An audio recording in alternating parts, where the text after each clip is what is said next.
gold trails and ghost towns. Share the adventures of our early pioneers as we explore the development of the Pacific Northwest and beyond. With your host, Mike Roberts, and historian Bill Barley. And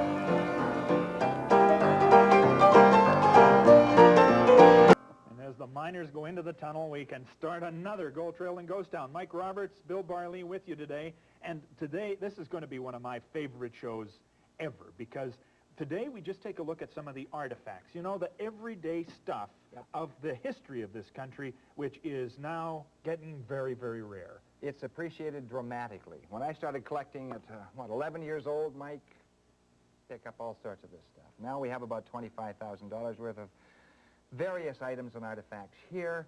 And, you know, it's very important that people understand a couple of things. First of all, that most of the items anywhere beyond 50 years old or 60 years old have some value. Some of those items, going back to the 1890s or earlier, have a great deal of value. And you have to enhance that value, you should have the provenance of the article. And the provenance of the article means the documentation.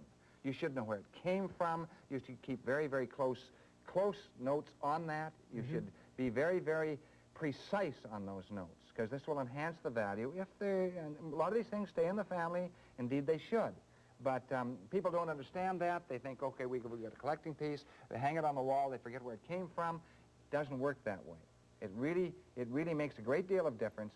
Museums, of course, document, and that is called the provenance of an article. And any good collector does the same thing. Okay. So as we talk about some of these things, you'll probably at home say, gee, that looks a lot like something that I know Aunt Alice has got or something. Making sure that you know its origins, its dates, who owned it, where it's come from, that's just part of it. We're going to, in the next half hour, take a look at some remarkable pieces of artifacts and tell you the stories about where they came from. Don't go away.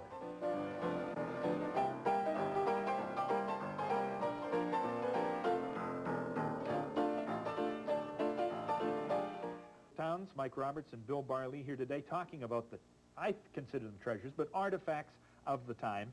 Before we go to this artifact, I'll keep it hidden, we should have a picture which actually shows the people who are responsible for this artifact. Tell me about the people in this photograph. Well, the people in this photograph, the shift boss is sitting down. He all is the miners, a giant of a guy. Huge guy.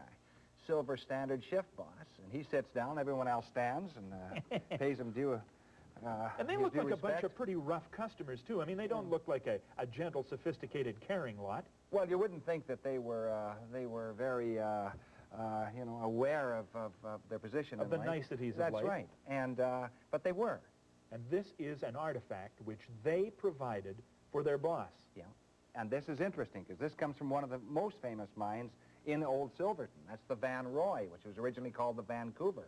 And there is actually engraved on the side, presented by the Van Roy mine employees to Mr. and Mrs. Robert Unson on the occasion of their marriage, May 28th, 1912. Yeah. And this would be from the miners themselves as well. Yeah. Sterling silver, Berks, gold washed inside. Now, when you say gold washed inside, that meant it was even snazzier. Even the snazzier, sterling silver augmented with gold inside. They went that extra mile and gold washed it. Yeah, and it comes with a creamer. Yep. So we've Cream got and a sugar. creamer and a sugarer. Yeah. And in addition to being the nice inscription. Probably worth, with that documentation or provenance, probably worth $400 or $500. Now that's Ordinarily, probably only worth $150. Now, where do these get picked up? Do you just pick these up in an antique store sitting on a shelf getting tarnished, or Came what? from an old friend of mine in Nelson who has a store and felt that they belonged in my collection. So. Yeah, and you felt George that Coletti. too? I did too. Well, very wise of you. Oh, yeah. Okay, next photograph. Just a great shot of one of the characters. This is an Indian constable. What's his name? Long Alec or Long Alex. Called Long Alex in British Columbia, called Long Alec in the state of Washington. Indian constable, and he was a tracker. He was a marvelous marksman. He was a great rider. The guy was really an incredible, marvelous law officer. And we have actually Long Alex's Colt revolver. That's right. That's the one, and you'll see it in that crossover, and the Canadian lawman used a crossover action to pick their revolvers up, so butt came out first. That's the revolver that is in the photograph of Long Alex and his wife. And now where would you find a thing like this? Because not long ago, Bill Miner's pistol was sold at auction for $16,000. Now, right. he's got to be the most famous criminal of the Old West in Canada. Yes, probably so. Yeah. So where would you find something like this? How would you get the provenance of this item? It was bought many decades ago. And I have the provenance. I have have the documentation of his will and so on, and the registration of the gun and all the rest of it. So it is definitely Long Alex. No doubt about it. No doubt about it. Yeah. The gun didn't always go in here, but for the purposes of our little conversation today, this is just perfect. Now, what do we got here? Well, that's a bounty hunter's holster, and it's made by Main and Winchester makers, San Francisco, California. So this would be kind of like saddlebags, eh? And it would go over the pommel of the horse, right, of the saddle. Yeah, and a pretty hard-nosed, hard-edged customer would be riding the horse. He's a bounty hunter, and on one side, of course, is the mail. Well, no, not the mail at all. That's the wanted poster would be on one side. Right. If the man doesn't give up that way, he pulls out the revolver, and that's the end of the road. Usually dead or alive in many instances. And there's where the revolver would sit. Now, this is a piece of work. This is embossed leather, a beautiful piece of work. Hand-tooled perfectly. In fact, they're so good that people have to be careful if they're making spurious specimens of this now. That's an original. Came out of a trunk in Balfour, came into Nelson many years ago. This old friend of mine, George Coletti, sold me this item very reasonably, I think probably about a decade ago. Main and Winchester makers. Yep. And there it would be. The pommel would sit up there. They would probably sell for, if people are wondering about value, and we're talking about values today, around $3,000 or $4,000. Just sit up on the pommel of the horse right there, and if the guy didn't like it, this was out just like that. That's the end of the road. Wow. Yeah. Now that, to me, with all of the provenance, is a treasure, because it was used at the time. You can nail it down to the person, and it squeaks. That's right. Ah, that's just lovely. Now, there's a bounty. Let me see. Oh, we'll get to that a little bit later. We've got spurs here. Now, spurs strike me as being something that would be almost a dime a dozen back then. But where do they all go to? Several types of spurs. Working spurs, show spurs. These are show spurs, inlaid with silver, and you have the silver buttons on the side. They'd be much more valuable if they had the maker's name on them, like Garcia or something like that. These haven't, but they're still very valuable. Spurs like this routinely go for around $500 now. Now, an ordinary working spurs you can get for $30, $40, $50, $60. Yeah. But this type of spur with the silver in there, sometimes they're gold inlaid as well, really go up, especially if you know where they came from. And they just jingle. They're just beautiful. Would the fact that this is TJ on the side of it, would that help us? Can you track that down through that? Well, the spurs came from just across the line, but they're supposed to have drifted down from Canada. And actually, the branding iron came from Canada, so we think they're Canadian spurs. So there's still, the jury's out, and if if somebody watching this would say, well, I know a TJ who wore those kind of spurs, that's when the connection between other collectors has to come into play. Lots of TJ brands, unfortunately. Is that right? Yeah. So that'd be a brand, not the initials of the cowboy. Initial of the cowboy, and probably his brand as well. And probably his brand as well. Okay. Yeah.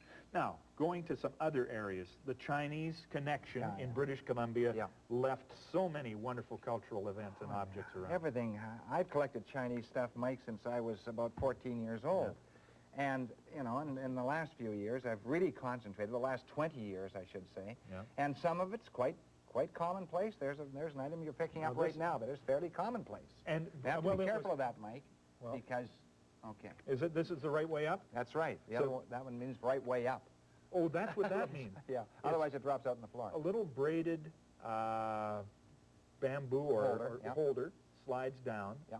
And when you slide that down, this whole thing comes apart. Yeah. And what's in here... right apart like that. Like that. Yeah. And this is a Chinese gold scale. This is just the suitcase for it.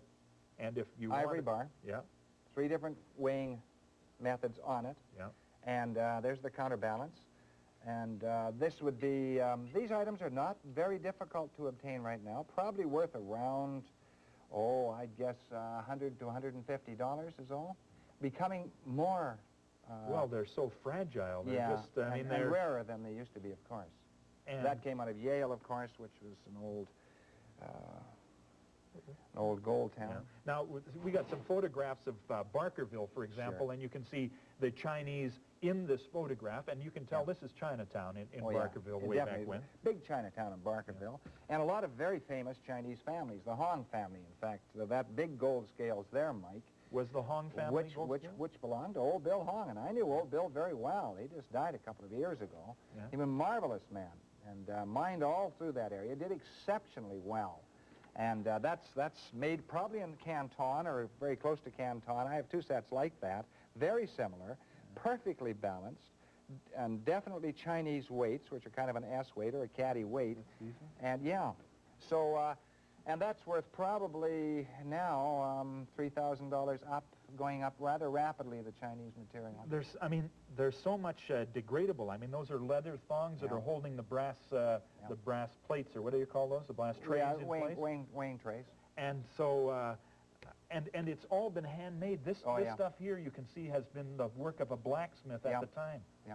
I mean, it's just wonderful. And yet the other is machine-made. The actual balance bar. Balance bar. Oh, you have to be very careful there. Machine-made. So, that kind of thing, you must pretty well. If you've got how many? I've got 20 sets of scales. I've got two somewhat like that. You pretty much got the market on the scales. No, but I've got good collection. Yeah. You know. And other little things like this. This is a brass gold tray. That's actually copper gold tray. You know, for pouring gold out of it. They wanted that contrast so they could see the gold and not leave any in the tray. Perfect. So the Chinese are very, very careful, of course. And became rich as a result of well, their some care. of them did exceptionally well. Yeah. Exceptionally well. Okay. Best miners in the business. Now, there is, this game here, the fact that this has survived really amazes me. Yeah. What kind of a game is this? Well, it's the original game. The Chinese called it the White Pigeon game because it's a lottery game. It gave rise to Keno. They call it White Pigeon game because the pigeon is a bird, and like all lotteries, your money flies away. Just like a bird. And each one of these... Hand-carved, in reverse. In reverse, because, I mean, these, if you were to put ink on them, they would make an impression on paper. Right. What it did, they had 144 of these items, and they would make 144 numbers or symbols. That would be divided into 4 separate piles of 36 each, Mike. And then they'd draw out from under this. They would draw a little number. And you couldn't draw it with your hand. This is a little brass sort of cover. This covers right. They had to reach in with this because nobody trusted the fingers, and they'd flick out a number. And if the number said 3, if that was 1, 2, or there were 4 piles, only 3, the third pile would stay there. That means 36 numbers. You would guess 10 times, and if you got 3 out of 36, or you'd probably get your money back. If you got 4, you get double your money back. If you got 5, you get probably 8 times your money back. If you got 6, you get 20 times your money back, and so on. And if finally at 9 or 10, you break the bank. But your chances of getting 9 or 10 out of 36 and having virtually no numbers in the other 3 piles would be almost infinitesimal. And just like a lottery. Now, this photograph shows a bunch of Chinese miners around a little tent. Yeah. You figure that they're playing the White Pigeon game. Oh, yes. In this they're photograph. watching each number, I'm quite sure, in that tent. We didn't see inside that tent. We can't see inside that tent now, Mike, but by golly, they're so interested, and they're not actually engaged. They're watching something there. They're watching the numbers that come off that pile. Now, would you know precisely where this came from, or could this have come over from... I know exactly where it came from. It came out of Yale on Front Street in the Chinese section, was probably owned by a Chinese merchant there, and the Onlee family had that at one time, maybe about 40 years ago. There are 2 sets in North America. One in San Francisco, I believe, in the Wells Fargo Museum. I have the other. Well, it is such a wonder. It is such a wonder to see. Yeah. And have you learned to play the White Pigeon game now? I know how to play it, but I have never played it. But you have never played it. I've even got the ink. Have you got the ink Yeah, for I this? have. Yeah. Oh, gosh, okay. Now, the Indian component in out west is just a spectacular one, and we've done some conversations about it, but you have to know your stuff when you begin talking about original artifacts and original beadwork. Now, just looking at sort of the geometric beadwork on this, would you know its era? Well, that's Blackfoot, almost certainly, with the type of beads they're using. They tended to go to blues. And I don't think that's a lazy stitch. And these are original beads. You have to be careful of that as well. Now, see, you've got to know your beads, you've got to know your stitches, you've got to know your design. Geometric design, so that's probably 1875 or before. Floral pattern came after that, so floral pattern on that piece, Mike. Let's take a look at this floral Would pattern. be a beautiful piece. That's Much more Sue. modern. That's Sue, though.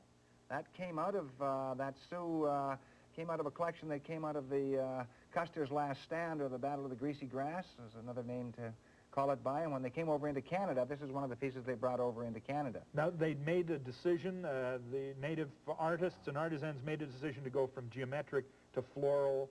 I mean, can you make that? This is a little more modern piece than that. Yeah, I think so. Okay. Although the battle was 1876. Okay. Now, you've got another piece here. This is, looks like, is that dentalian? No, that can't No, be. it What isn't. is that? It's actually trade bead, made by the trading companies, the Hudson's Bay Company, the XY Company, American Fur Trading Company, Northwest, and so on. But this was very, very nice. Very, very nice item. It's, And what is this? It's a breastplate.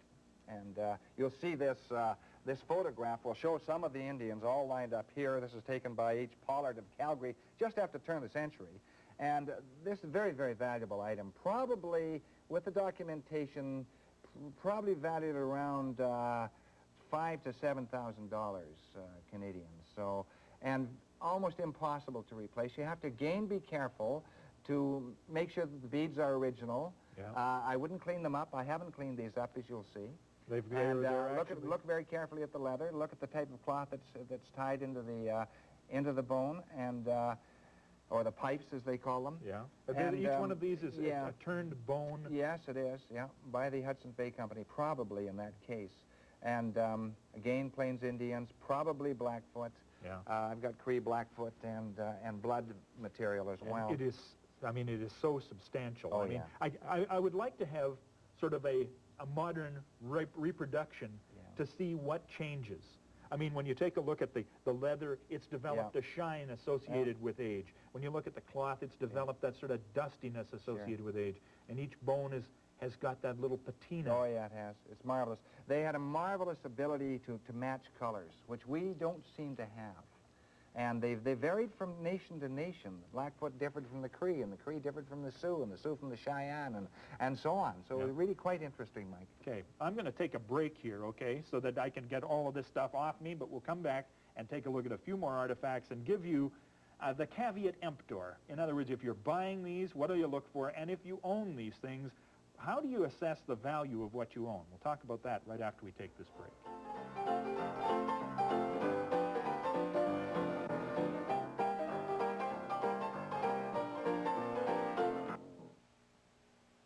We're talking about artifacts today and how precious they are. Even if they are not in themselves valuable, they are precious in that you're holding something from another era. Now, some of the stuff you have is precious because it's your family's. Yeah. This photograph, tell me about this photograph from where? Well, this photograph shows my late mother, my late aunt, one of my aunts still living, my grandfather, R.G. Ritchie, and he carried everything in that big general store. Ritchie's General Store. Cascade City. Cascade City. 1890s, right till the 1940s. It was there for almost 50 years. And this is one of the items. And so this came out when?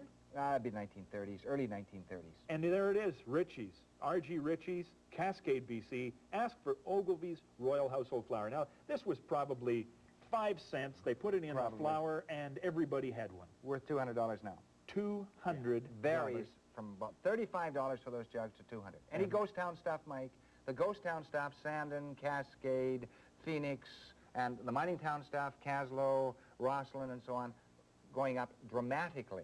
Dramatically. So much for a freebie in a product in the old days. Now, my dad's got some stone crocks around his house, but they've only got 3-gallon signs written on them. That doesn't mean much. Probably $15 or $25. This one's about $350, $400. Hudson's Bay Company with the Hudson's Bay crest, of course, on it, and in perfect shape, no cracks, and that makes quite a difference. So that would be an item that you, and Hudson's Bay is very collectible. The Americans are collecting Hudson's Bay very, very rapidly, and we're trying to keep it in Canada. How do you know you got the real McCoy? I mean, I came out of Phoenix. Yeah, but how do you know you got the real McCoy? Because I remember documenting it when I got it. But say I was wandering around and I saw one of these things, how would I assume that it was from the era that we're talking about? Ask the person you buy it from, and if you trust them, then you put it down. If you don't, then it's just another wall hanger. It's but just still nice. It's still nice. It is still nice, isn't it? Let me go one more time here. It's not enough maybe to just have one of these tins. These were wonderful tins. They were artworks. Came in 3 colors, green, blue, red. This is Johnny Canuck, worth about $200 now. Used to be picked up for 10 years ago, $15. So it's gone up dramatically. They were blue, red, and what? Blue, red, and green. And does that different types, various sizes. Yeah. And if you had the whole set of these tins, then Which you've I really have, got yeah. something. I've got a complete set of those, and I got one of the green and one of the blue. But Okay. I haven't got the complete sets of the others. Now, if it's tin, I mean, you can pretty well keep it, but some of the Illustrated. great artifacts, and I thank you for letting me touch this. Yes. This is a certificate of shares, capital stock, the Great Caribou Gold Company. It's the rarest stock certificate in the world, evidently. It isn't worth anything as far as a stock certificate is concerned, but the artwork on it is marvelous. One sold in Germany for around $2,000 Canadian, just over, I believe. And it'll show you the inside of that certificate, and it really is quite remarkable. Look at the glint of the gold leaf printing here. Yep. And look at, the engraving Yeah. is just spectacular. But the inside is much better. Yeah. Let's just open this up here without tearing anything. And there it shows you the nuggets and the underground workings and all the rest of it. And there was a wing dam, of course, and wing dam was the favorite ground of certain individuals, such as Unversact, who was one of the biggest thieves in the Caribou. And I have no hesitation saying that because I have all his documentation. And this one is made out to a reverend. And he picked on widows and reverends and police chiefs pretty well, and doctors. Is that right? Yeah. H.W. Oswald, 760 shares of capital stock that... And on the back he signs Reverend Oswald. Is that right? Indeed he does. And each one of those shares... Most stock certificates, Mike, are $5, $10, $15 at that age. You know, this is 1917. In the 1890s, they go back to $25 or $30, maybe $50, depending what the stock certificate looks like. This was a remarkable stock certificate. And like everything else, you have to be extremely cautious that you don't have a spurious specimen. And with paper things, newspapers are fine. You can collect newspapers, you can collect stock certificates, but again, you have to be careful because there are unscrupulous individuals in the business. To sell you things that are not ancient in the name of ancient. But I'm also interested that there are so many wonderful artifacts in the hands of people today, and you could get them ripped off. Because how do you know what the value is? Well, I would suggest people go at it very, very carefully and don't sell in a hurry. You know, ask people who are fairly knowledgeable and do not sell in a hurry. Very, very important. You might find something in the trunk you think is valueless. It might not be at all.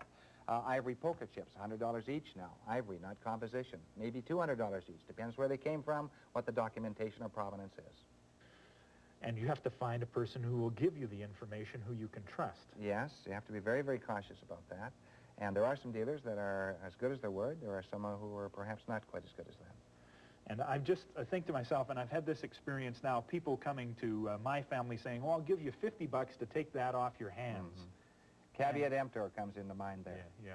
Let the buyer beware. All right. You have treasures in your home. I mean, your parents treasured them, you treasured them, and they are treasures, so if you're planning on parting with them, make sure you get what they're worth for them. Thanks for being with us. We'll be back again next time with another Gold Trails and Ghost Towns. Bye-bye.